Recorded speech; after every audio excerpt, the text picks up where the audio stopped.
Takže rýchly report vlastne už sme v režime, kedy sme, ako som rád, vyhodnotili, že nie je možné alebo nevieme automaticky prepnúť okuliare. To znamená, budeme mať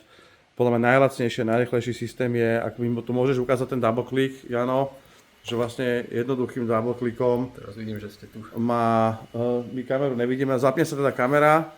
a ten človek vlastne reálne cez tie 3 kamery potom vidí cave, takže takýmto spôsobom by si ten človek to mohol prepínať, alebo teda virtuálne budeme zobrazovať ten vymodelovaný cave, nakoľko softwarovo tie kamery, keď sa zapnú, tak to stále zamrzá, je to skôr asi hardwareový alebo SDKčkový problém. Aby sme sa na to nezasekli, tak vlastne pokračujeme ďalej. Ten setup vlastne je funkčný, je o mnoho komfortnejší na ovládanie, pretože sme sa zbavili tých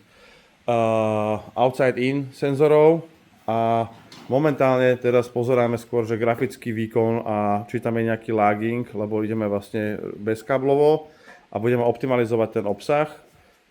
Ja od vás budem potrebovať, tento týždeň vám ide verzia, ktorá bola u nás debugovaná na ten touch, aby ste nám potvrdili, že to je OK a ten istý level následne budeme potom preklapať do VR-ka. Ďalší týždeň pokračujeme vlastne v testovaní, aby sme tam tie jednotlivé veci, ktoré v tamtom zozname máme, niektoré veci už boli zapracované, ale my sme primárne teraz riešili ten samotný preklopenie do Oculusov, otestovanie, že či sa to neprehrieva, ako dlho nám to vydrží